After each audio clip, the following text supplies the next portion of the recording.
Alright, ladies and gentlemen, welcome to today's video. And in today's video, we're going to be going over a little trade review over two trades, kind of top-down analysis. You guys like the top-down analysis trade, so I want to give you those. There was two trades. There was Aussie CAD and CAD Yen. I took the CAD Yen trade. I did not take the Aussie CAD trade. I believe I posted this one actually on my Twitter account. Hold up one second. Euro, Aussie CAD. Yes, here it is. Aussie Canadian daily demand zone. Prices were coming back down into a daily demand zone, which was also created inside a monthly demand zone. So that's using that multiple time frame analysis saying, hey, look where we are sitting inside the big picture. So this would be more of a swing trade, like a long-term swing trade position, if I want to say that, because we're sitting inside a monthly. And if you're executing your trade based on the daily, well, don't expect this trade to happen overnight, right? So this is more of a long-term position trade. I didn't take this trade. Why? Because I simply just do not trade the Aussie Canadian. I try to trade only the majors and a couple of the minors. So really only 17 pairs I trade, and this is not one of them. I actually removed all my Canadian pairs when I did my 6 months analysis review last year.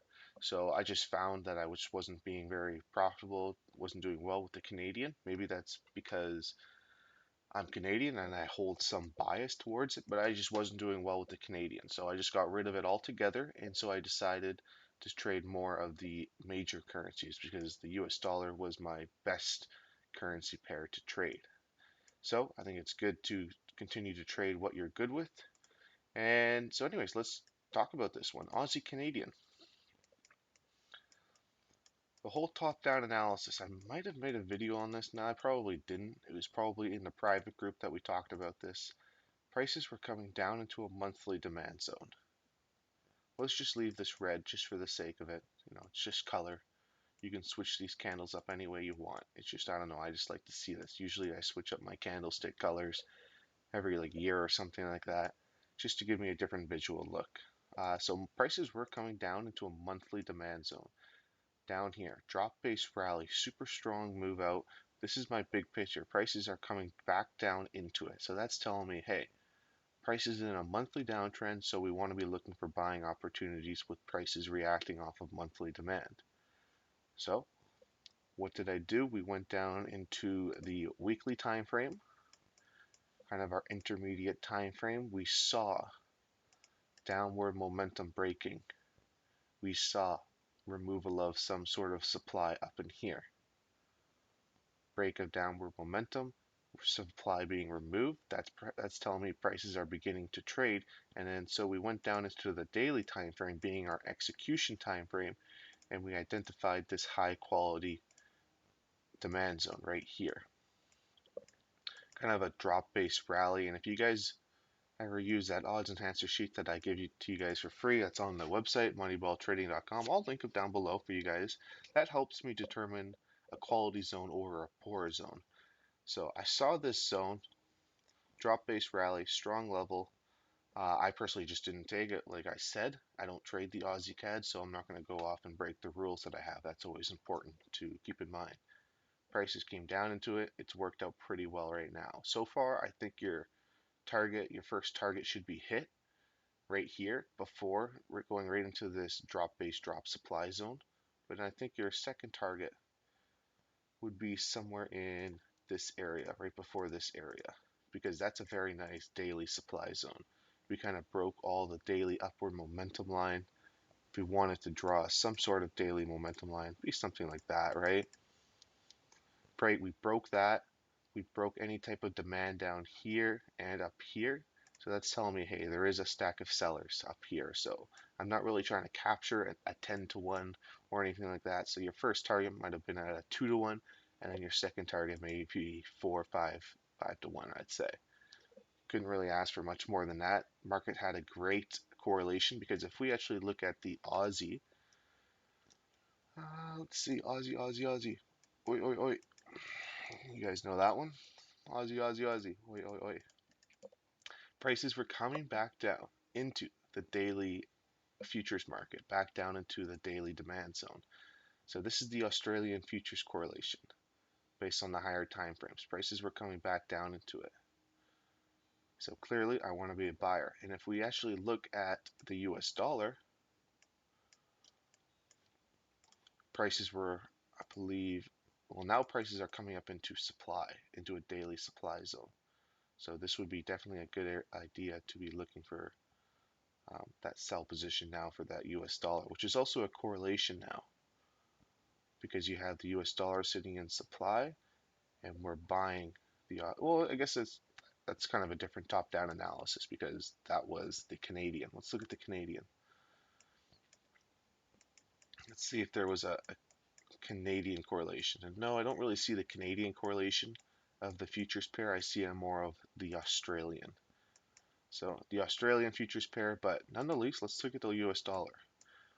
I made a post on my TradingView account. Let's check out the TradingView account. TradingView. Um, I'm still not pro, guys. Still waiting for that card to come in, so I'll get short. I won't get short, but I'll gotta get that premium still. I made a post talking about this US dollar. Prices were coming up into a daily supply zone, and this is when the jobs number was coming out for the start of the year. First one of the year on Friday, prices were coming up into the daily supply zone. So I wanted to be, see, there they are, the ads. Prices were coming up into a daily supply zone, so I wanted to be bearish this, right? Prices have been rallying up this whole week. Kind of prices coming back up into a daily supply zone in a daily downtrend. So I would want to be looking for a short bias based on the results that get posted. And this person, I'm not calling this person out or anything like that. Oh, it looks like he responded anyways. Let's have a look. This is live time analysis. Uh, Generic. He said time frames are all showing a bullish bias. The 4-hour time frame is at a hard uptrend basically. It's still moving upwards. The 1-hour momentum line is still up. I think I'm on the wrong side of the trade here. So I responded saying, yes, I totally understand that, but using multiple time frame analysis and Newton's law of motion helps me determine what's going to happen next. So something that we dive deep into the methodology of supply and demand is basically understanding multiple time frame analysis and understanding, yes, we might be in an uptrend on the 4-hour and the 1-hour, but we need to look at the big picture, and that's being my daily, saying, hey, we're coming up into a daily supply zone. The only thing that can stop a 4-hour and 1-hour uptrend is a higher time frame supply zone. So that would be say a daily supply zone. It's kind of a big staple in our methodology, understanding the big picture. I made a really good tips video actually on this. If you actually go to my YouTube channel, we're coming up to 2K now, guys. This is very exciting. So thank you so much. Playlist, the tips playlist. These are my best performing videos It's by late at far. night. The market has We got an ad. Oh well. So these videos are my best videos regarding the supply and demand methodology. And I talk about how to use multiple time frame analysis right here. That's a good video if you want to understand that. Everything is pretty good. How to identify zones, how to draw zones. So those are good ones to watch. Let's see. Hold up. What else do I have to do? There was two other questions that I want to ask or answer for you guys. We're going to go over CAD yen analysis. We're also going to be I'm going to be releasing a video maybe Monday, just kind of going over a whole weekly analysis for what's going to happen over all these pairs. So stay tuned for that. Let's talk about two questions really quick. Oh, that was one of the questions. The other one was a VIX. Somebody wanted me to do an analysis on the VIX index. So, and there was another question that somebody asked me. So if I did not answer it and I told you I was going to answer it, just post it in the comments below, maybe private message me saying, hey, you forgot, and I will add it in Monday's video. Sorry, I just completely forgot to write it down. So obviously the VIX is more so just a volatility index. And how would I use this to determine turning points in the market? I would just use it more of as a fear-based index. Obviously, that's what it is. And when we're at all-time highs and we're coming very low with no fear, that's when I would be cautious to be in the market. Obviously, the VIX spiked up a lot, knowing that Trump's tweets, or not Trump's tweets, but Trump versus Iran and the whole possible World War III. Obviously, that's been put on hold. Good job for Trump. But how would I use the VIX is, I think just generally I would use this as I see this kind of as a support and resistance. Anytime prices have came down into this area, the fear is very low. There's no fear in the market, and that's when I'm going to expect a possible moves in something, either the safe havens, gold, silver, right, US dollar, any of the safe havens, the yen, and expect the turning points to happen from there. So I really don't use this in a supply and demand aspect. I just kind of use it as a support and resistance slash supply and demand, saying here, when we're low down here, there's no fear in the markets. That's scary. I want there, I gotta be cautious at this time when there's no fear in the markets. So with prices back down to this area, I would just personally see it as there's no fear in the markets. There might be a possible move happening sometime in the future, right? So obviously when you have these big moves all the way up here, here, here, that's usually when either the metals are spiking or the S&P, the stock market, is just like crashing. Okay. So I really don't use it into my analysis that much. I really don't. It's something I maybe check once a month. Okay, let's keep going. CAD yen. This was a trade that I took this week and that we've talked about. Let's do top-down analysis. So let's start with the weekly time frame. The weekly time frame, if we were to draw our current supply zone, it would be this right here. So prices were coming up into a tested weekly supply zone, and I call it tested because prices rallied up once here and came in for a second test up here. So that's telling me, hey, prices are coming up into a tested zone. It's probably going to go deeper, and I'm going to want confirmation. If you don't know what confirmation is, have a look at that video, all right? At those tips videos. So this was more of a scalping setup. I saw prices break the 4-hour uptrend. I saw prices coming up into this kind of area of 4-hour supply up here. 4-hour supply, we broke the upward momentum. We saw removal of demand zones. So hey, I want to be a seller when prices come back up here. This was an execution on, I believe, the 15 minutes.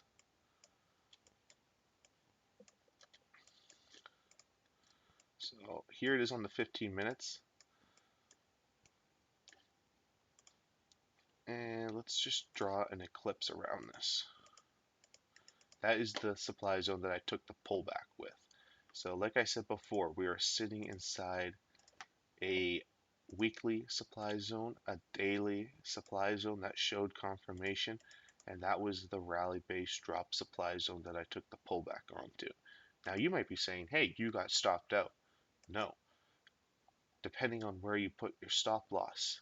Now, if you go back and watch my tips videos, that tip series is extremely good because I literally dissect the whole methodology in video formats. So I actually have a video on how I determined my stop loss. So in this case, I used more of a structure stop loss because what I did is I went to the left and I saw prices right here. This is the only methodology I use, supply and demand. I don't use support and resistance, head and shoulders, anything else. And so I saw this supply zone right here, so I wanted to be just above it of this rally base drop. I don't want my stop going right here, right before, or right in an opposing supply zone because I'm asking to get stopped out. So in this case, I kind of just put it right above like that. And I believe I just squeaked in there due to my broker being more of an ECN broker, meaning I'm paying for the tightest spreads possible. I pay for my spreads, and I think everybody should be paying for spreads. I don't think when a broker is offering you, like they say, no commission, well, they make their commission in the boosted spread, and usually it's a dealing desk, so they might be taking the opposite side of your trade. If they don't want you to win, they could just stop you out. They might not get you filled. They could take the opposite side of your trade. They could spike up the spread anytime they want. So there is no benefit interest in them having you actually winning, right? There is no extra benefit for them, except you might just be trading on their platform for a bit longer. So they understand the turnover rate in the trading is extremely high. So I choose to go with an ECN broker, and I'd rather pay for it because that's the only way that they're making their commission is by when I execute a trade, I pay for the commission, and that goes towards my broker. So I got saved by like 2 pips, basically by the spread. Everybody else that I know basically got stopped out because they weren't using an ECN broker, but it's still a valid trade setup. My first target was right before this drop base rally. It was right down here at a 1.5 to 1. And then my second target, so my first target was here, and then my second target was, I believe, somewhere in this area. I'll have to use the higher time frame. So what I did next to find my second target is I go into a higher time frame to say, hey, where's the next higher time frame opposing demand zone? And I notice, hey, there is some sort of demand right here. I just want to get out of my trade after that. I captured a 1.5 to 1 and then a 3 to 1. I really couldn't ask much more for the market, um, especially in a scalp day trade like this. I'm not trying to get 5 to 1, 6 to 1s. So I took off the profit here as a nice little 3 to 1 for the second target. Couldn't complain much about that. Okay. And I believe that's that. If you guys have any questions about supply and demand, post them in the comments below. Maybe how your year's going, anything that you're changing, let me know. I would happily give my quick 1-2 cent comments back at you. If you guys are interested in learning more about the supply and demand methodology, I recommend that you join the private group. We're doing really well right now. We have our own private Discord chat. We do our 2 weekly meetings, our Sunday and then our trade review meeting, where we dive a lot into detail. I'd love to have you guys join if you're looking to take your trading into the next level. And if not, that's totally okay. I'm always here to help anyways. All right. But it's an awesome opportunity for you guys. So you guys have a great one. Have a great weekend if you're listening to this on the weekend. If you're listening to this during the week, have a great week. Stay to the plan. Trade the plan. You guys know what to do. All right. And expect more videos coming out soon. All right. You guys help me determine what type of videos I'm going to be releasing. So if you guys want to see some more stuff that I'm not producing much, just let me know. All right. So have a good one. Thanks very much, guys. Cheers.